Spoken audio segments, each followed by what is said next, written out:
اللہ اصطفیٰ آدم و نوحا وآل ابراہیم وآل عمران علی العالمین، یقیناً اللہ نے چن لیا آدم کو اور نوح کو اور آل ابراہیم کو اور آل عمران کو تمام جہان والوں پر، تمام جہانوں پر نہیں، تمام جہان والوں پر۔ حضرت آدم علیہ السلام کا بھی استفاء ہوا ہے۔ اس میں کچھ ان لوگوں کے لیے دلیل بنتی ہے جو سمجھتے ہیں کہ جو تخلیق آدم ہے اس میں پہلے کوئی سپیشیز وجود میں آئی تھی، اور اس سپیشیز، اس نوع کے ایک فرد کو اللہ نے چن کر اس میں پھر اپنی روح پھونکی ہے تو وہ آدم بن گئے، تو وہ بھی سلیکٹڈ تھے۔ استفاء کے معنی ہوتا ہے کسی میں سے چن لینا، بہرحال ایک عام معنی بھی ہو جاتے ہیں، پسند کر لینے کے معنی بھی ہو سکتے ہیں۔ ان اللہ اصطفیٰ آدم و نوحا، اور پھر نوح کو پسند کیا، آل ابراہیم، ابراہیم کے گھر کو، ان کے خاندان کو، وآل عمران، عمران جو ہے بنی اسرائیل کی تاریخ میں دو عظیم شخصیتوں کے نام ہیں، ایک تو حضرت موسیٰ کے والد کا نام بھی عمران تھا، اور ایک حضرت مریم کے والد کا نام بھی عمران تھا۔ حضرت عیسیٰ کے نانا عمران ہوئے اور حضرت موسیٰ کے والد عمران تھے۔ یہاں پہ غالباً حضرت موسیٰ کے والد مراد ہیں، لیکن چونکہ آگے سارا معاملہ حضرت مریم کا آ رہا ہے تو شاید عین ممکن ہے کہ یہاں پر اشارہ ان کے نانا کی طرف ہو۔ ذریۃ بعضھا من بعض، اور یہ سب جو ہے ایک دوسرے کی نسل سے ہیں، ایک دوسرے کی اولاد سے ہیں۔ نوح حضرت آدم کی اولاد سے ہیں، ابراہیم حضرت نوح کی اولاد سے ہیں، پھر ان کے پورا خاندان بنی اسماعیل بنی اسرائیل یہ ان کی اولاد میں سے ہیں۔ واللہ سمیع علیم، اللہ سمیع اور علیم ہے۔ اس قالت امرأۃ عمران رب انی نذرت لک ما فی بطنی محررا فتقبل منی۔ اب یہ جو عمران کی بیوی ہیں یعنی حضرت مریم کی والدہ، یہ بہت نیک عورت تھیں، بہت ہی متقی، نیک، زاہد۔ ان کو حمل ہوا تو انہوں نے پروردگار سے ایک منت مانی، نظر مانی، رب انی نذرت لک ما فی بطنی، جو میرے پیٹ میں جو بھی بچہ اے اللہ تو پیدا فرما رہا ہے میں تیری ہی نظر کرتی ہوں، یعنی دنیاوی کوئی ذمہ داریوں کا بوجھ اس پر نہیں ہم ڈالیں گے، اور ہیکل کی خدمت کے لیے، دین کی خدمت کے لیے، تورات کی خدمت کے لیے اس کو وقف کر دیں گے، ہم اپنا بھی کوئی بوجھ ان پر نہیں ڈالیں گے، اس توقع میں کہ اللہ بیٹا عطا کرے گا۔ محررن کے مطلب ہے اسے آزاد کر دیں گے، تحریر آزاد کر دینا، حر سے، کہ کوئی ذمہ داری اس پر نہیں ہوگی، اسے ہم خالص کر دیں گے تیرے دین کی خدمت کے لیے اور ہیکل کی خدمت کے لیے۔ فتقبل منی، تو اے اللہ میری اس نظر کو تو قبول فرما لے، شرف قبول عطا فرما۔ انک انت السمیع العلیم، یقیناً تو سب کچھ سننے والا اور سب کچھ جاننے والا ہے۔ فلما وضعتها قالت رب انی وضعتها انثی، اب جب وضع حمل ہوا تو پھر اس نے کہا اے اللہ یہ تو میں ایک بیٹی جنم گئی ہوں، یعنی میری تو یہاں بیٹی ہو گئی ہے،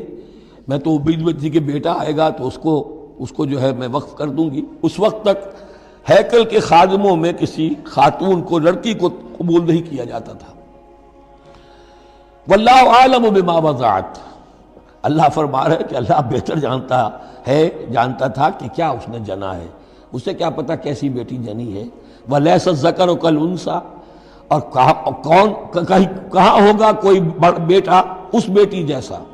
اس کے دونوں معنی کیے گئے، ایک تو ایسا کہ یہ گویا کہ قول مانا جائے حضرت مریم کی والدہ کا کہ لڑکا تو لڑکی کی طرح نہیں ہوتا، اب لڑکا ہوتا تو میں اسے خدمت کے لیے وقف کر دیتی، یہ تو لڑکی ہو گئی۔ اور ایک یہ بھی ہے کہ اللہ کی طرف سے اس کو مانا جائے واللہ عالم بما وضعت ولیس الذکر کالانثی، کوئی بیٹا ایسا ہو ہی نہیں سکتا جیسی بیٹی تمہیں دی ہے۔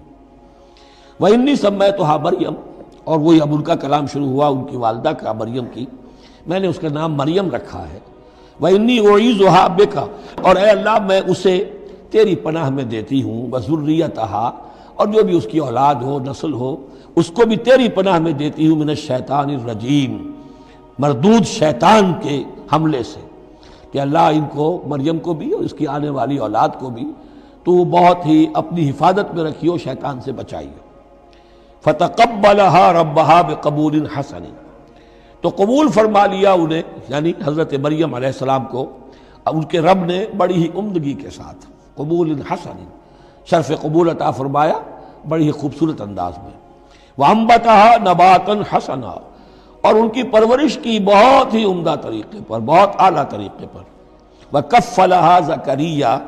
اور ان کو کفالت میں دے دیا، تربیت میں دے دیا حضرت زکریا کے۔ یہ حضرت زکریا جو ہیں یہ خالو تھے حضرت عیسیٰ علیہ السلام کے، حضرت مریم کے خالو۔ تو ہم ان کی تحویل میں، اور وہ اس وقت کے چیف کاہن تھے، chief priest of the temple, ہیکل سلیمانی کے وہی نبی بھی تھے اور وہی وہاں کے سب سے بڑے جو ہیں، جو آج کل ہم سمجھتے ہیں مجاور وغیرہ، تو وہ مقام ان کا کاہنوں کا ہوتا تھا۔ وَكَفَّلَهَا زَكَرِيَّا كُلَّمَا دَخَلَ عَلَيْهَا زَكَرِيَّا الْمِحْرَابَ، جب کبھی بھی زکریا ان کے پاس جاتے تھے محراب میں، وَجَدَ عِندَهَا رِزْقًا، وہ دیکھتے تھے محراب حجروں کی شکل کے اندر جو جیسے بنے ہوتے ہیں مسجدوں کے ساتھ، تو ایسے ایک حجرہ ان کو دے دیا گیا کہ یہ اللہ کے لیے نظر کی گئی ہیں اور ان کو قبول کر لیا گیا ہے، تو اب ان کے لیے یہاں پر یہ حجرہ ہے، اس میں وہ رہتی ہیں۔ لیکن جب بھی وہ حجرے میں جاتے تھے تو دیکھتے تھے ان کے پاس کھانا، میوے رکھے ہیں بغیر موسم کے، اور بعض لوگوں کی رائے یہ بھی ہے کہ یہاں سے مراد مادی کھانا نہیں ہے بلکہ علم و حکمت، کہ جب حضرت زکریا ان سے بات کرتے تھے تو یہ کہ انہیں حیران رہ جاتے تھے کہ اس لڑکی کو یہ اس قدر حکمت کہاں سے مل گئی، اتنی معرفت کہاں اس کو حاصل ہوئی۔ قال یا مریم انا لک ھذا، وہ پوچھتے اے مریم یہ تمہیں کہاں سے چیزیں ملتی ہیں، یہ کھانے کہاں سے آ جاتے ہیں، یہ بے موسمی پھل کہاں سے آ جاتے ہیں، یا یہ علم و حکمت کی باتیں تمہیں کیسے معلوم ہوتی ہیں؟ قالت هو من عند اللہ، تو وہ کہتی تھی یہ سب اللہ کی طرف سے ہے، اس کا فضل ہے، اس کا کرم ہے۔ ان اللہ یرزق من یشاء بغیر حساب، یقیناً اللہ تعالیٰ جس کو چاہتا بغیر حساب عطا کرتا ہے۔ ہنالک دعا زکریا ربہ، ہنالک یہ بالکل اس طرح سے دیر اینڈ ڈن، جب یہ مشاہدہ ہوا حضرت زکریا کو تو انہوں نے بھی ایک دعا کی اپنے پروردگار سے۔ ہنالک دعا زکریا ربہ رب قال رب ہب لی من لدنک ذریۃ طیبہ، اے اللہ مجھے بھی بڑی کوئی پاکیزہ اولاد عطا کر دے۔ بہت بوڑھے ہو چکے تھے، ان کی اہلیہ جو ہے وہ بھی بہت بوڑھی ہو چکی تھی، ضعیفہ تھی، اور ساری عمر بانجھ رہی تھی، لاولد تھے۔ یہ ساری تفصیل پھر سورہ مریم کے اندر مزید کھل کر آئے گی، اس لیے کہ یہی مضامین وہاں بیان ہوئے تھے مکی دور میں، جب کہ ہجرت حبشہ کے لیے مسلمان گئے تھے، تو وہاں جا کر سورہ مریم کی آیات جو ہیں وہ پھر حضرت عبداللہ ابن جعفر نے پڑھ کر سنائی تھی۔ اس مناسبت سے یہ مضامین آپ کو سورہ مریم میں بھی ملیں گے۔ ساری عمر بوڑھے رہے اور بے اولاد رہے، لیکن اب وہ ایک دبی ہوئی خواہش، چنگاری، وہ بھڑک اٹھی، اے اللہ اس بچی کو تو یہ کچھ دے سکتا ہے تو تیری قدرت ہے مجھے بھی ذریۃ طیبہ، پاکیزہ اولاد عطا فرما۔ انک سمیع الدعا، یقیناً تو دعا کا سننے والا ہے۔ فنادت الملائکۃ، تو فرشتوں نے انہیں پکار کر کہا، ندا کی، وہو قائم یصلی فی المحراب، اور وہ کھڑے ہوئے نماز پڑھ رہے تھے اپنی محراب میں، ان کا بھی حجرہ تھا۔ ان اللہ یبشرک بیحییٰ، اللہ تعالیٰ تمہیں بشارت دیتا ہے زکریا یحییٰ کی، مصدقا بکلمۃ من اللہ، جو تصدیق کرے گا ایک ایسے شخص کی جو اللہ کا خاص کلمہ ہوگا، یعنی حضرت عیسیٰ، کلمۃ منہ، یہ بعد میں باتیں آئیں گی، وسیداً، اور سردار ہوگا، وحسوراً، اور تجرد کی زندگی گزارے گا، ونبیًا من الصالحین، اور نبی ہوگا صالحین میں سے۔ یہاں نوٹ کر لیجئے کہ آخری مدح کا لفظ جو حضرت یحییٰ کے لیے آیا ہے وہ نبی ہے، نبیًا من الصالحین۔ قال رب انا یکون لی غلام، ابھی خود دعا کر رہے تھے لیکن غالباً اس کی بڑی توثیق چاہ رہے ہیں اللہ سے، ری ایشورنس۔ کہا پروردگار میرے ہاں کیسے بیٹا ہو جائے گا، وقد بلغنی الکبر، جبکہ میں انتہائی بوڑھا ہو چکا ہوں، وامرأتی عاقر، اور میری بیوی جو ہے بانجھ رہی ہے۔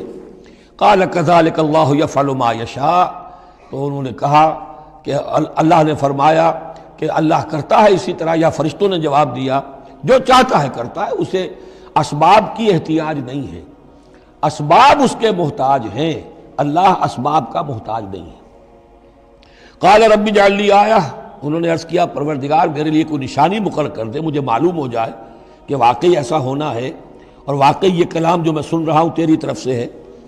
قال آیتک اللہ تکلم الناس ثلاثۃ ایام الا رمزا،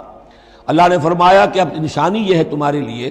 کہ اب 3 دن تک تم لوگوں سے گفتگو نہیں کر سکو گے سوائے اشارے کنائے کے، یعنی قوت گویائی سلب ہو گئی ان کی۔